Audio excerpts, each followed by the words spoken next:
هەر لە تورکیا وەک پامنێرمان ئاماژەی پێکرد پەرلەمانی تورکیا یاسای چوارچێوەی دەرکرد کە ئامانجی دابینکردنی بنەمایەکی یاساییە بۆ داماڵینی چەک لە پەکەکە و یەکخستنەوەی ئەندامەکانی ئەو پارتە لە نێو کۆمەڵگەدا. بەڵام پشتیوانی بەرفراوانی پەرلەمان بەو مانایانیە کە لایەنە سیاسیەکان لەسەر ئەوە کۆک بن کە یاساکە لە کۆتاییدا چی دەستەبەر دەکا.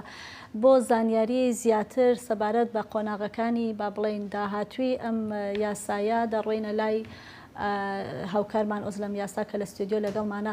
ئۆزلەم دەمەوێت بزانم داهاتوو قۆناغی داهاتووی ئەم یاسایە چییە؟ بله بفراتزان وکی توجی زانی به 467 دنگین اره هفبیربونک پر برفره یا خورد نشان داده لی پارتیین که پیشگیریدان قانونی آرمانجو انجام پیواژوی به همان آوایی نابینن حکومت و پیواژوی وک مدل ترکیه پناسده که و بردف که حکومت عمر چلیک ایرو گود کو واتیا و مدل اوه کو پیواژوی به ناوبنکار چاودر یان علیه کی سیم یا ناونتهی وره meşandın. Çelik Gotku de modela Türkiye'de parlamento bingeha kanuni avadı ki saziyen evlehiye çekdanini kontrol dıkın civata evlehiye neteveyici pişrastı ki u desteğin hükümeti u parlamentoye bicihani ne dışopinin.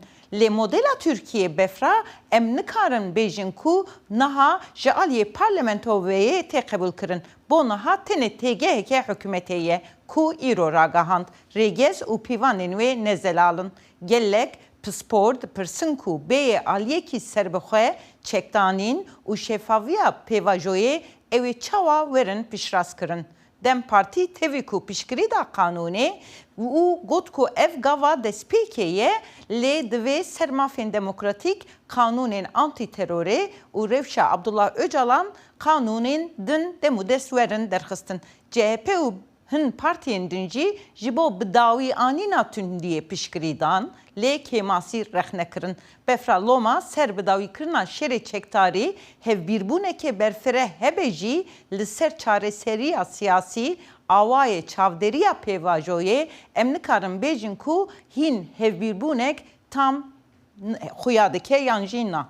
باشه özlem yani PKK Armanca rast ve kanuniye vakam dizanin yani ve kanun vaku gavake despeke peşwazi kir le kemasiyen ve jê rexne kirin. Bendewarî û daxwazên PKK çine û ev cudahi dikare çawa bandorê li bi anîna vê qanûniyê bike. Rastê Salih ji ber ku kanûn rasterast çekdanîn û hilweşîna rêxistinê û rewşa qanûniya endamên wê dike armanc helwesta PKK ji bo bicîhanîna qanûnê diyar kere.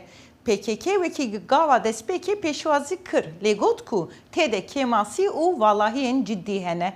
Di daxuyaniya ku wekî ya rêveberiya tevgerê hate belavkirin de got ku ev kanûn ji bo çareseriya keşeya Kurd bi serê xwe têr nake. PKK dibêje ku pêvajo bi rola damezrenerê wê yê girtî Abdullah Öcalan ve rasterast girêdayiye. Kom ji bo Öcalan şertên azad yên kar ragahandın u tekliye u her vaha kanunên nû yên demokratik dixwaze. Lê ev mijar di kanunê de salih derbas nabe. Loma li gor şîrovekaran pirsa sereke ev e. Ka kanun wê tenê ji bo çekdanîn û rewşa endamên PKK were kananîn yan jî ew ê bibe destpêka kanunên siyasî û demokratik yên berfirehtir. Ev cudahiya berçav dikare rasterast bandorê li asta hevkariyê, baweriyê û di encamê de li ser serkeftina bicîhanîna kanûnê bike salih. Belê Özlem Yasak spas bo em raporta.